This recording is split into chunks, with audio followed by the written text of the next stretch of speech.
How did the Big Six do in game week 3 of the Premier League? Ladies and gentlemen, past weekend was very, very interesting. We had a bunch of good games in the Premier League, and you guys know this is the series where I talk about each Big Six teams and how did they do and what they need to improve. Now that the transfer market has closed, I'm gonna be posting transfer market deadline transfers that you guys didn't see. So do make sure you guys check out my TikTok for that. It's gonna be on TikTok. But without further ado, ladies and gentlemen, we had a few good games this weekend, and we had some bad ones as well. If you guys don't know already, your boy is Kevin Mills 26. I support Manchester City and Barcelona. But let's go and let's dive straight into it. So we're gonna take a look at the first game. The first team that played of the Big Six in the first game of the Premier League was Chelsea against Fulham. Chelsea once again, without their main player in ice cold Palmer. Ladies and gentlemen, Cole Palmer is out. He's supposed to be back basically after international break, which is mid-September around there. The lineup that Chelsea went out with was, I think, they're almost their normal lineup. Sanchez and Ned Gusto right back. That's different. No vision did not start this game. Chalobah, Tosin, Kukurea. In the midfield, they had a double pivot of Caicedo and Enzo Fernandez, which why the Enzo had, by the way. Estaval, Joao Pedro, Neto, and Delap. So without further ado, let's get straight into this game. Like I said, Chelsea beat Fulham 2-0. I didn't watch this game, but I've seen the replays. And once again, like I told Chelsea, after that first game, they draw, people were coming at them. Sure. It's on it. Crystal Palace is a good team. We've seen how good Crystal Palace has been since last season. And this season, they started the season fantastically. They haven't lost a game yet. They just smoked Villa over the weekend 3-0. So I told you not to have to worry about this game. So Chelsea once again beat Fulham 2-0. Like I said, without their main star in Cole Palmer, and they just signed Garnacho as well, which kind of questionable. But let's talk about the game aspect. Leon Delap did come out injured, ladies and gentlemen, and Chelsea tried to cancel the day, if you guys didn't see, for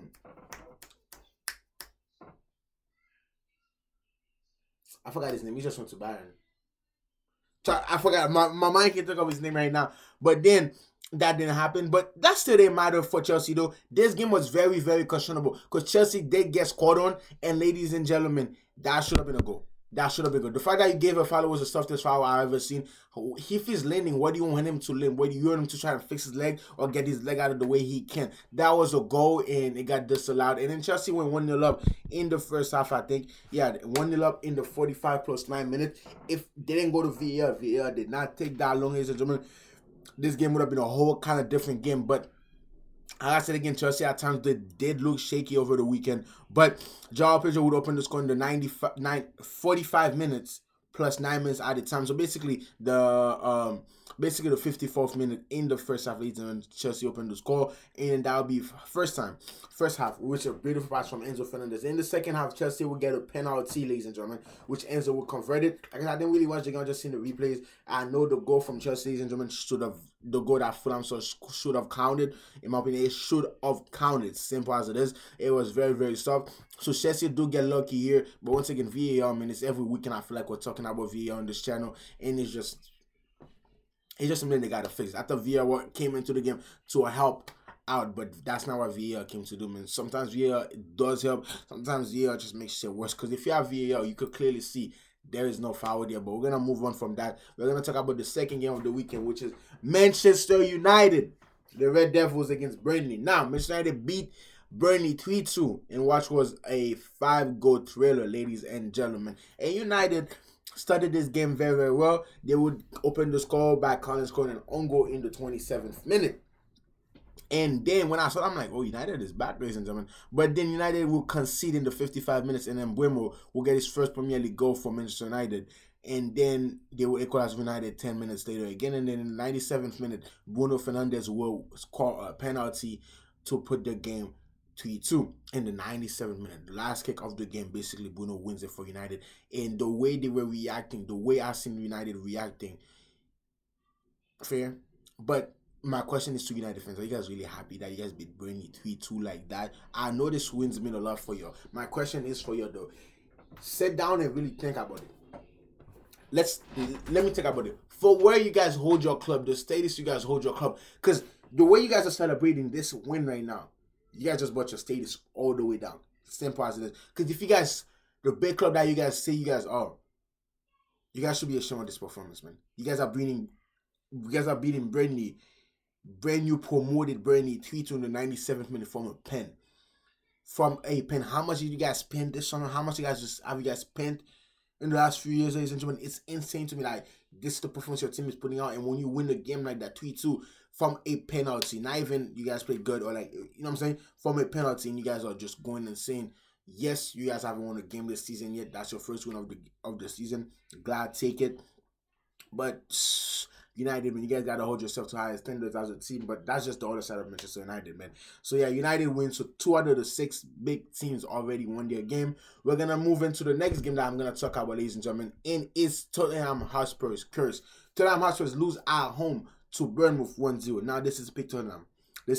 That performance from Spurs I've seen this weekend was peak Spurs, ladies and gentlemen. What I mean by peak Spurs, it was peak Spurs, ladies and gentlemen. Spurs, they couldn't get out. Bournemouth was just the better team. Bournemouth should have had 3-4 goals. This game could have been 3-4-0, ladies and gentlemen. Spurs, I think, went 68 minutes or 70 minutes without getting a shot or a shot on target. This is the team that smoked my team last week, City. That City couldn't get out. Yes, over the weekend, that was them. Bournemouth was just the better team, and Bournemouth is a team they gotta watch out for, man. Because Semenyo and Evanilson, man, oh my days, these two are cooking, man. Why are they playing Semenyo? I'm surprised he didn't get a move to a bigger club. I'm very, very surprised. But like I told you, I mean, Spurs, I don't know what their performance was. Spurs went for lineup, and they went for strong lineup too. They went with Vicario in that Poro, Romero, Van der Ven, Spence, Saul, Paulinho, Bentancur, Kudos, Johnson, Richarlison. This is the same squad that I played against City. So my thing is like Spurs. My question is for Spurs. How do you guys feel about that performance you guys did against City? And then just a week later, you guys had a whole week to rest, no midweek games, and then you guys come and you guys do that over the weekend. You guys play like that at home when you guys get smacked. Now, like I said on TikTok, it's the City curse. Every time this team beats City, I'm pretty sure they go on a few bad run of games. Maybe it's just that, but Spurs started the season very well, man. They got 6 out of 9 points. They should have at least had 7 out of 9. Like I said, that last game, the first 2 games of the season, they played very good games. And I still have Spurs finishing in the top 4 for sure. And I still have them. But like I said again, Spurs just signed the number 10 they were needing in Xavi Simon. Yes, they're going to say they probably needed some other change. And they also got Ramadel Colomwani. So Spurs is going to be just fine. I still have them in my top 4. But this game is a game that you guys got to forget. Go to inside should be and recoup when Spurs come back. Simple as it is, because the way they started the season, they sold everybody a dream. That PSG game, that City game last weekend, that's when they sold everybody a dream. And then to come back and then do a typical Spurs, I'm very surprised. Let's see if they change this season. Like I said, I still have them winning another title. We'll see what happened, ladies and gentlemen. And big shout out to, I know he's not in the top 6 anymore, but big shout out to Jack Grealish. That's 4 assists in 2 games and 2 starts for Everton. Man, he's been cooking. Like I said, I'm a City fan. I love him. The when he went, it was kind of sad. Yes, he's on loan. I don't think he's coming back to us, but he's having fun. He's having fun at Everton. Let's see what happens, man. We move into Saturday, Sunday morning, isn't it, man? Manchester City against Brighton. City went with a lineup of Trafford, Kusanov, Stones, Nunez, Aït-Nouri, Rodri, Bernardo Silva, Reinders, Bournemouth, Bob, and Haaland. Now, City had a few chances to score. Now, I'm here to say that you guys know I'm a fan already. I already made a separate video about this already. If you didn't check it, go check it out where I was reading about this game. This is the City from last year. And just like what you said, he's not Messi. Don't expect him to come to the team and everything else get fixed. Because every single player in that team is soft. Soft. And this defense gets open every single weekend like an OF model. I can't say it enough to you. I can't say it enough to you. I can't put this out there enough. Since last season I've been saying, I've been crying. And then one thing I hate about this Pep, the different defense every weekend, where this back 4 is never the same. This weekend, Nunez started. Stones and Kusanov started this weekend. Last weekend, Diaz, so-and-so started. Diaz, Stones started. And then the week of started. Can we stick with 4 at the back? Can we just stick with four players for 3-4 games? See how it goes. So switching it every weekend, Pep. You're thinking about it too much. Roger came back, but he's still, you feel me, got to get up to speed to it. This international week is going to help him a lot. But we can't expect Roger to do everything in this team, man. We can't. We cannot expect Roger to do that. Because when Roger was doing everything for this team, KDB was there. He was helping. Bernardo Silva was there. He was up. But none of these players, they're soft. Every single time a 50-50 challenge goes in for one of the City players, they lose the ball because they're soft, because they're always on the ground. Why? So, Pep, I need these players to go in the locker room and start picking up some weight. Because every single time these motherfuckers get on the 50-50 challenge, they lose it. They're soft. Always complaining, soft. This is the Premier League. This is not League 1. This is not La Liga. This is the Premier League. Stop being soft. I don't know what Pep is telling you. Why are we being soft for? It's like after we win that treble, we just like, we gotta chill out. After we did that four-peat, it's like we just gotta chill out, ladies and gentlemen. Last season was bad. I'm like, okay, cool. We might have a bad season. But this season, Pep is just breaking his own things at this point. First time Pep lose 2 games in the opening 3 games. Sad, man. The fact that Manchester City has 3 points in 3 points in 3 games is crazy. 3 points in 3 games. This is the level my team has come down to. Because like that, we're going to be fighting relegation battle. Like that, we're going to be fighting relegation battle, ladies and gentlemen. Simple as it is, man. Simple as it is. I already talked about this team enough. I don't want to talk about it again. It's a new week. I'm trying to, you feel me, get my mind off this. Let's talk about the Liverpool-Arsenal game. Liverpool against Arsenal. This game was a kind of a little bit of a snooze fest. Only 1 goal, and this is the difference. I said on TikTok, this is the difference between Liverpool and Arsenal. While Liverpool will always win something, and Arsenal will never win anything. This game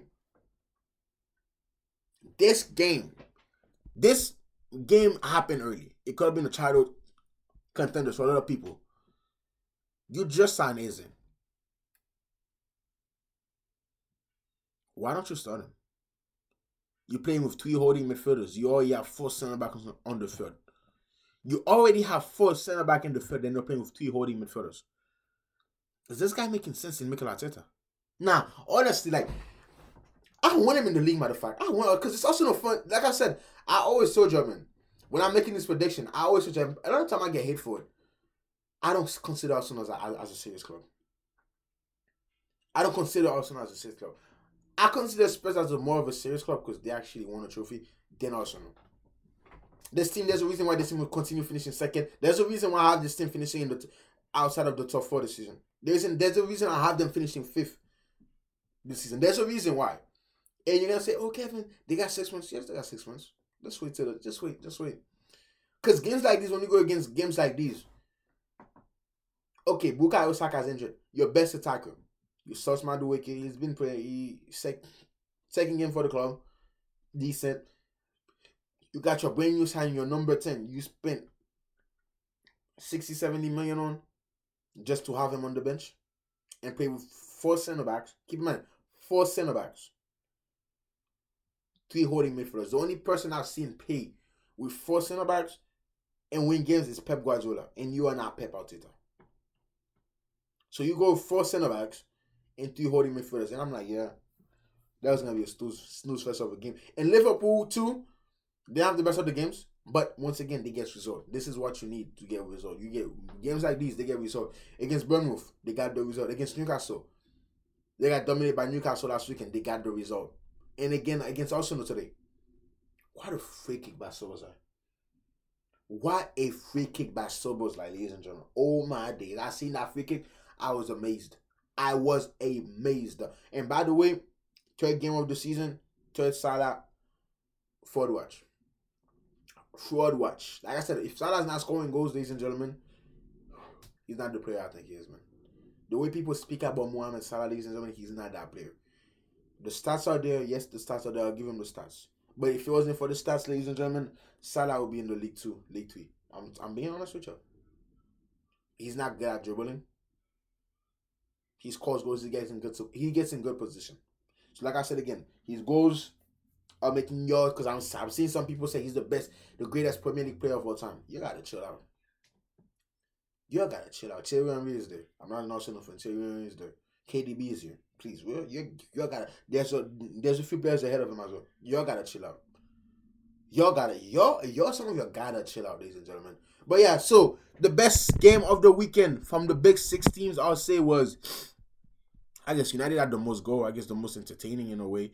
But like I said again, nothing's crazy. The worst team of the big 6 this weekend was definitely Manchester City and Spurs. These 2 teams, And then I'm guessing the best team will have to give it to Liverpool or Chelsea. They both kept a clean sheet. Liverpool beating Arsenal at home. So we use 2 points. So the table is currently sitting at right now. If you guys don't know what the table is currently sitting at, Liverpool first on 9 points, Chelsea second on 7 points, Arsenal third on 6 points, Spurs fourth on 6 points. And if we drop down to 9, Manchester United is ninth on 4 points, and Manchester City is 13th on 3 points. The fact that United has more points than us, ladies and gentlemen, is we should be ashamed of ourselves. The fact that Manchester United Football Club has more points than us,